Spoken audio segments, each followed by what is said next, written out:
आदाब, आप देख रहे हैं आवाज द वॉइस और मैं हूं नजीर गनाई। आज के इस खास शुमारे में हमने दावत दी है doctor Ejaz Naik. He is a dental specialist and oral and maxillofacial surgeon. Doctor Ejaz Naik ने अपनी जो तालीम के बाद मुख्तलिफ जो इनका मेडिसिनल सफ़र रहा वो J&K और बाकी कंट्री के जो स्टेट्स हैं वहाँ पे रहा, और उसके बाद इन्होंने US से भी ट्रेनिंग्स ली, और उसके बाद ये वापस आके यहाँ पे एक प्राइवेट सेटअप को इन्होंने क्रिएट किया। और डॉक्टर साहब, आज आप इस सेटअप को आगे ले रहे हैं, इस मिशन को आगे ले रहे हैं। बहुत बहुत शुक्रिया हमसे बात करने के लिए। तो क्या है आपका, what is your mission to provide health care services specially in south Kashmir? देखिए, असल में क्योंकि मैं भी कश्मीरी हूँ, मैं जानता हूँ कि यहाँ प्राइवेट सेक्टर जो है बहुत कमज़ोर है। तो जब हमने ये कश्मीर क्लिनिक्स अनंतनाग में शुरू किया, हमने सोचा कि प्राइवेट सेक्टर में जो बहुत कमियाँ होती है उसको ज़रा हम हाई लेवल में ले जाएं, हम लोगों को वो चीज़ दे दें जो बाकी जगहों पे मैसर नहीं है। इसलिए हमने से बहुत ज़्यादा इन्वेस्टमेंट किया और इक्विपमेंट वाइज जो है हमने बहुत ज़्यादा उस पर खर्च किया है। तो डेंटल का जो हमारा डिपार्टमेंट है,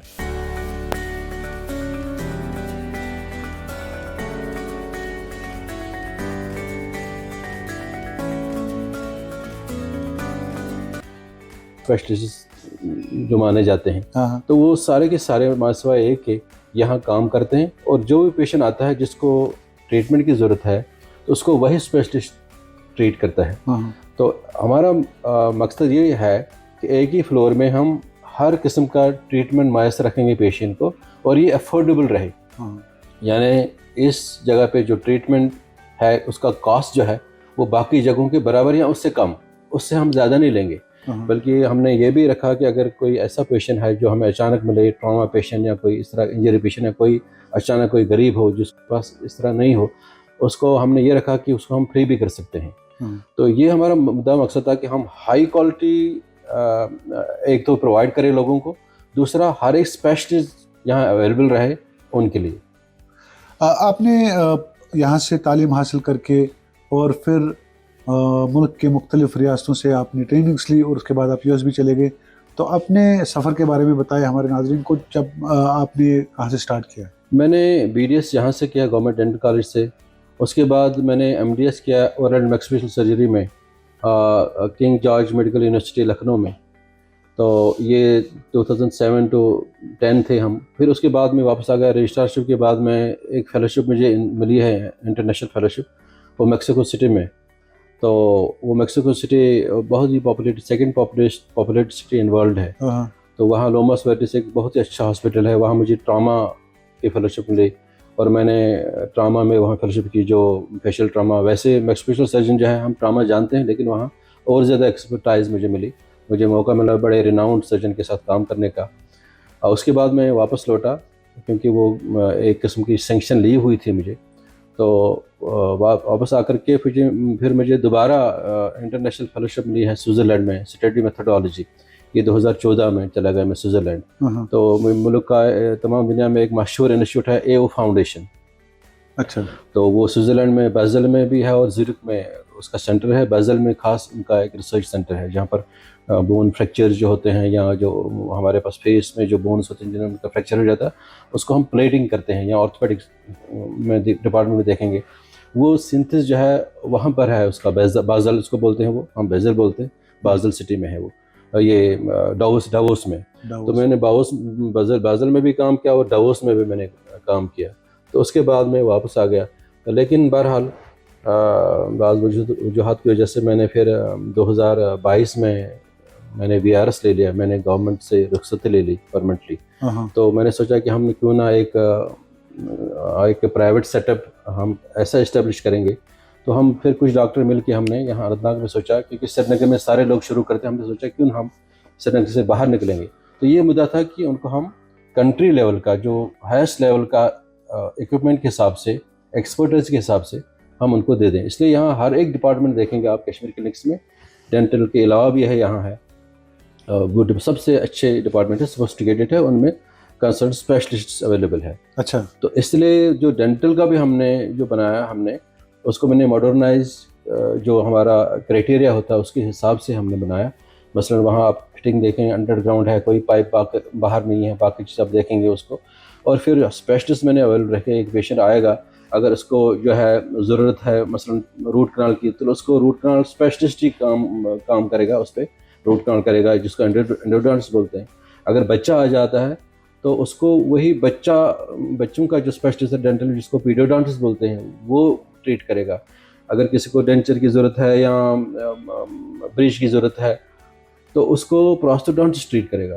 अगर किसी को एक्सट्रैक्शन की ज़रूरत है या सर्जरी की ज़रूरत है तो मैक्सिमल सर्जन हम 3 हैं, और हम इम्प्लांट्स भी करते हैं यहाँ।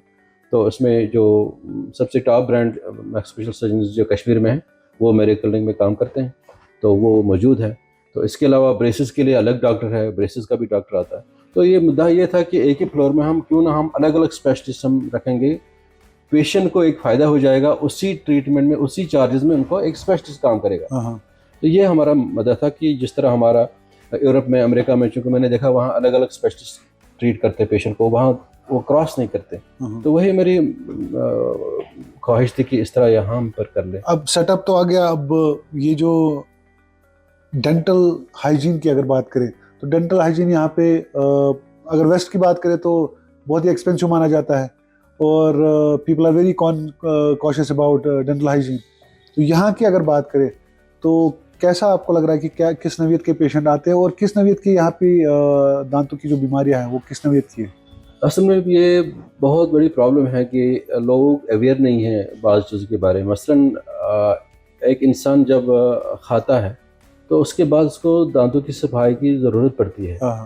तो अगर मसलन अगर हम नहाएंगे नहीं कुछ दिन तो एक मैल जमा हो जाती है जिसम पर। इसी तरह दांतों में अगर आप खाएंगे तो वो जना ग़िज़ा ये जमा हो जाती है। अगर उसको आप ब्रश नहीं करेंगे तो फिर वो उधर ही रहता है, उसमें एक किस्म का फिर वो सिलसिला शुरू हो जाता है बैक्टीरियल डिजीज़ का। मसलन अगर आप खा लेते हैं उसके बाद आप कुछ अर्से के बाद ही इसको ब्रश कर लेंगे तो फिर सफाई हो जाती है, तो आपको डिजीज़ का कम चांसेस है। उसके बाद भी बाज़ डिजीज़ हेरिडिटी बेस्ड होती है, डिजीज़ हो जाती है, लेकिन बहुत हद तक इसकी कमी हो जाती है। और दूसरी और एक बात है जो मैं कहना चाहता हूँ कि जो ब्रश करते हैं लोग, उनका वो तरीका और टेक्निक भी गलत होता है। तरीका किस तरह गलत है? मसलन हम अक्सर आप लोग देखेंगे जब सुबह जागते हैं तो फिर वो सुबह ब्रश कर लेते हैं, उसके बाद नाश्ता करते हैं, फिर वो ब्रश नहीं करते हैं, फिर लंच भी करेंगे ब्रश नहीं करेंगे, फिर शाम को डिनर करेंगे ब्रश नहीं करेंगे।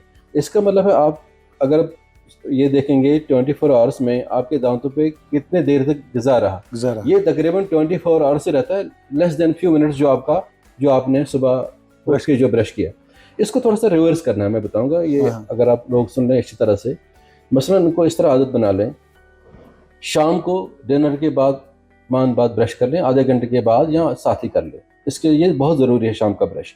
इनको रात भर दांत साफ रहता है, सुबह फिर नाश्ते से पहले ब्रश करने की ज़रूरत नहीं है क्योंकि इनका दांत साफ है, कुली कर सकते हैं। अगर उनको मन कहता है कि ब्रश कर लें, हल्का सा ब्रश कर सकते हैं, फिर नाश्ते के बाद दोबारा ब्रश कर लें, उनको लंच तक दांत ठीक रहेंगे। अगर उनको आप लंच में जो है ना वो कहीं ड्यूटी है, कुदरती बात है ब्रश साफ नहीं होता, अगर कुली अच्छा करेंगे, अच्छी तरह से करेंगे तो वो भी काफ़ी फ़ायदेमंद है क्योंकि शाम को वो डिनर के बाद दोबारा ब्रश करने वाले हैं। तो आपको इस तरह 2/3 से ज़्यादा टाइम के लिए आपके दांत साफ रहते हैं।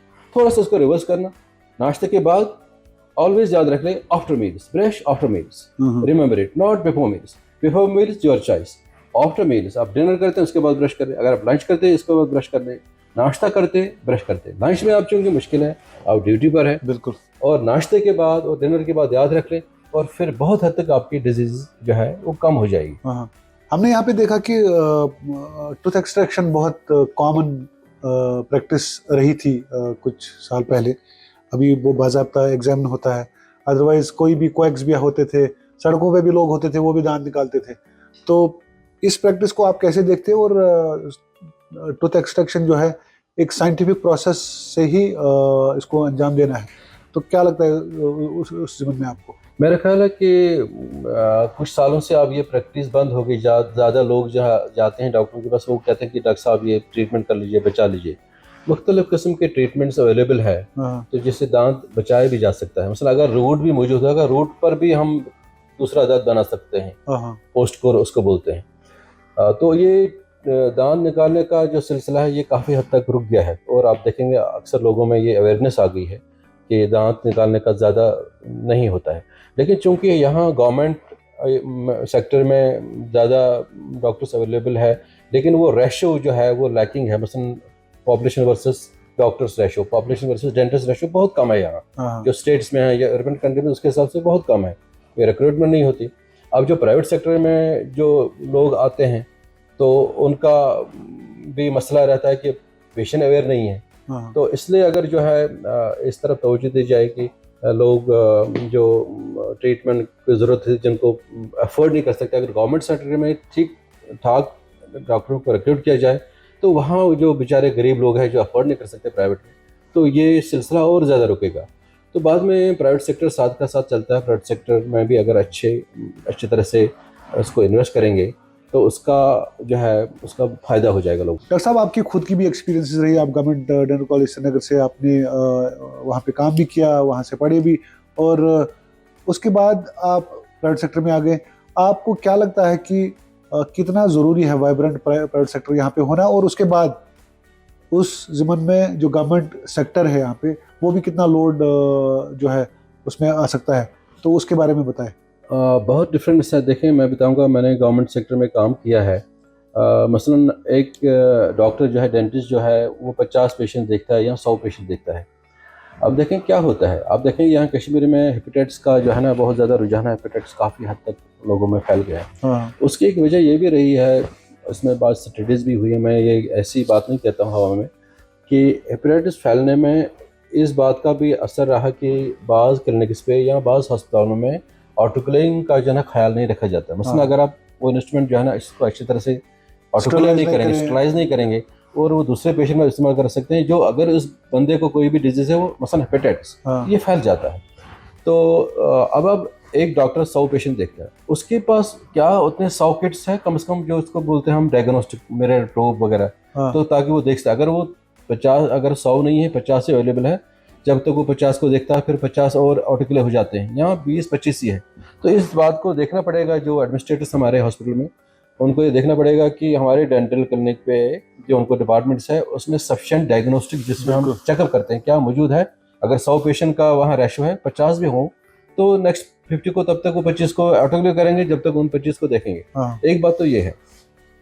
लेकिन चूंकि प्राइवेट क्लिनिक में उतना ज़्यादा रश नहीं होता है वहाँ, अब देखें मेरे क्लिनिक में देखेंगे, मेरे पास अच्छी तरह से एक ऑटोक्लेव का सिस्टम, बल्कि मैंने बहुत बड़ा कमरा ऑटोक्लेव के लिए रखा। हमारे पास जब तक पैकिंग हो जाती है इंस्ट्रूमेंट की, उसके बाद ऑटोक्लेव हो जाता है, बल्कि मेरा मिरर प्रो भी ऑटोक्लेव होता है, जो उसको हम डायग्नोस्टिक बोलते हैं। बल्कि कॉटन और गॉज भी मैं ऑटोक्लेव अलग अलग होता है, वो जो फिलिंग करनी हो या कोई सर्जरी करनी हो, मेरा हर इंस्ट्रूमेंट और हर जो रिलेटेड इसमें चीज़ है जो ज़रूरत है वो ऑटोक्लेव होता है। आजकल हमने ये भी देखा कि बहुत सारी प्रैक्टिसेस मार्केट में ये भी है कि जो छोटे छोटे क्लिनिक्स आए हैं तो एक एक दांत पे बहुत सारे एक्सरेज किए जाते हैं। तो कितना सर्टिफाइड है, कितना ज़रूरी है कि हम कितने एक्सरेज कर सकते हैं किसी भी दांत के? आप मुंह में डाल के मशीन, जो भी आपकी सोफिस्टिकेटेड मशीन है उसको करते हैं, तो इज इट साइंटिफिकली वायबल और this is just the practice? देखिए, ये जो डेंटल एक्सरे, इसका ज़्यादा वो जो रेज होते हैं, ये ज़्यादा ख़तरनाक रेज नहीं जो नॉर्मल एक्सरे जो है, चेस्ट एक्सरे या बाकी एक्सरे जो करते हैं उसका काफ़ी कम है। लेकिन अननेसेसरली एक्सरे करना भी ज़रूरी नहीं। मसलन अगर डॉक्टर ने देखा कि इस दांत में इस प्रॉब्लम है, उसी सेगमेंट में वो एक्सरे कर दे, तो कहीं और दूसरा और एक एक्सरे भी है ऑर्थोपेंडोग्राम। अगर एक ऑर्थोपेंडोग्राम करेंगे हमें एक ही एक्सरे लेना पड़ेगा, तो उसमें हमें सब नजर आएगा कि इस दांत में कुछ प्रॉब्लम। अगर किसी और दांत में प्रॉब्लम है उसका हम अलग एक्सरे कर सकते हैं, लेकिन रूटीनली ज़्यादा एक्सरे करना ये वैसे अच्छा नहीं है, क्योंकि एक्सरेज बहरहाल उस जिस्म के लिए ठीक नहीं है। उसके भी अपने नताइज है। अगरचे डेंटल एक्सरे उतना ज़्यादा खतरनाक है, लेकिन बहरहाल अगर कसरत से किया जाए तो ये भी खतरनाक है। अच्छा, बच्चों की अगर बात करें तो जो हमारे पीडियाट्रिक्स है, तो उसमें भी जब बच्चों को दांत आते हैं जो मिल्क टीथ होते हैं, तो क्या एक डेंटिस्ट उसको वहीं से एडवाइस कर सकता है? कि कभी कभार हमने देखा कि बच्चों को दांत उल्टे आ जाते हैं या उनको फिर वो ब्रेसेस लगाने पड़ते हैं, तो उनको वो एडवाइस कर सकते हैं वहाँ से? एक बात ज़रूरी है जो जानना यहाँ हर एक के लिए ज़रूरी है कि हर एक का चेकअप जो है 6 महीने के बाद करना चाहिए। 6 महीने में कोई भी प्रॉब्लम हो सकती है मुँह में। मसला अगर आप बच्चों का या बड़ों का, खासकर बच्चों का, जो बच्चे होते हैं हमें, उनको पूरा सेट जो इरेप्ट हो जाता है, तो उनको चेकअप करने की हर 6 महीने के बाद जरूर, जब पूरे दांत जो मिल्क टीथ है वो जो इरप्ट हो जाएंगे, उसको कुछ ना कुछ प्रॉब्लम हो जाती है। बाज़ बोतल फेड है, आज माएँ ज़्यादा दूध नहीं पिलाती हैं, बोतल से पिलाती हैं। रैम्पेंट कैरीज हो जाता है, बज़ औक़ात उनके मुंह में जो दूध रहता है फिर वो पेसिफायर बहुत ज़्यादा यूज़ या होता है आज। और वो चॉकलेट्स और टॉफ़ीज़ का इस्तेमाल भी होता है। और एक बात है कि बच्चा जब शाम को दूध पीता है, बोतल से पिएगा या माँ से पिएगा, वो उधर ही सो जाता है, उसके मुंह में वो जो ना दूध रहता है उसमें प्यूरिफिकेशन, उसमें बैक्टीरियल का एक एक्टिविटी शुरू हो जाता है। हाँ, तो वो भी माएँ देखें कि अगर जब बच्चा दूध पिए उसके बाद जो सो जाता है, कॉटन से थोड़ा सा इनको साफ कर लें। दांतों की भी मुख्तलिफ किस्में हैं, जैसे कि आपके विजडम टीथ है या आपके कुछ जो शार्प टीथ होते हैं, तो इनका डिफरेंटली कैसे ख्याल रखा जा सकता है? अगर विजडम टीथ एक पर्टिकुलर उम्र में ये उभर के आते हैं, तो क्या उसका ख्याल रखना चाहिए कि मेरा निकला नहीं निकला? तो उसमें कभी कभार आपके यहाँ फीवर भी होता है, बाकी सब चीज़ें भी होती है, तो उसका कैसे ख्याल रखा जाए? नॉर्मली 12 साल तक उम्र में टीथ सेट जो है ना हमारे आ जाते हैं। 28 टीथ, हाँ। 28 जो एक्चुअली एक्लोजन के लिए ज़रूरी है। हाँ हाँ और जो विजडम टूथ है ये डिले हो जाता है, ये अक्सर देखा गया है कि ये अब बंद हो जाता है, बिकॉज अब वो अलग स्टडी है, खैर हम यहाँ डिस्कस नहीं करेंगे। ये जो कसरत से पॉपुलेशन पाई जाती है उनमें ये बंद हो जाता है, इसको हम इम्पैक्शन बोलते हैं हाँ हाँ जो हमारे टर्मिनोलॉजी में। तो अगर ये इम्पैक्शन है तो उसको किसी भी टाइम फिर निकालना पड़ता है, उसके बाद डॉक्टर देखता है कि इसका एंगल क्या है, निकालने की ज़रूरत है कि नहीं है, तो वो चीज़ है। इसलिए मैंने कहा पहले कि 6 महीने के बाद अगर आप चेकअप करेंगे, डॉक्टर साहब अगर आप उस जगह एक्सरे करेंगे, वो देखें विजडम टूथ समटाइम्स एब्सेंट भी होता है। हाँ। अगर एब्सेंट है तो फिर कोई प्रॉब्लम नहीं, लेकिन अगर ये प्रेजेंट है लेकिन इसका एंगल गलत है हाँ। तो उनको पहले बता देगा कि इस उम्र में आपको शायद ये निकालना पड़ेगा। अच्छा, आपका जो सेटअप है साउथ कश्मीर में है, और ख़ास तौर से यहाँ पे अनंतनाग और जो एडजॉइनिंग एरियाज़ है, तो आप कैसे रीच आउट करते हैं अपने यहाँ पे इलाका जात में? कुछ आपके यहाँ पे ऐसे भी लोग हैं जो प्राइवेट सेक्टर पर नहीं अफोर्ड कर सकते हैं, तो उनके लिए आप क्या फैसिलिटीज़ रख रहे हैं यहाँ पे? देखिए, चूँकि मैंने पहले ही अर्ज़ किया कि अगर बाज़ पेशेंट हमारे पास आते हैं, उनके पास कोई अफोर्डेबिलिटी नहीं है, तो मैंने रखा कि हम तो ये नहीं कि हम मजबूर करेंगे, हम उनको किसी हद तक कंसेशन भी दे देंगे और ट्रीटमेंट में काफ़ी कमी करेंगे हम पैसे ज़्यादा, अगर वो गरीब है।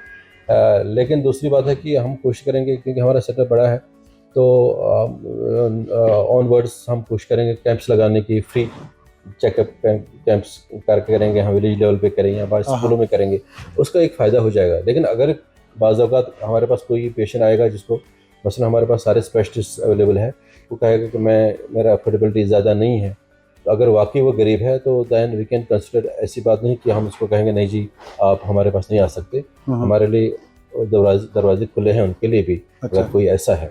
So that was Dr. Ejaz Naik, a dental specialist, who was giving us an overview how he has started this whole process and how he is reaching out to his population in South Kashmir, and also trying to give state-of-the-art services at his hospital, Kashmir Clinic South. Doctor साहब बहुत बहुत शुक्रिया, आपने हमारे साथ thank you very much time गुजारा, बहुत बहुत शुक्रिया, थैंक यू सो मच।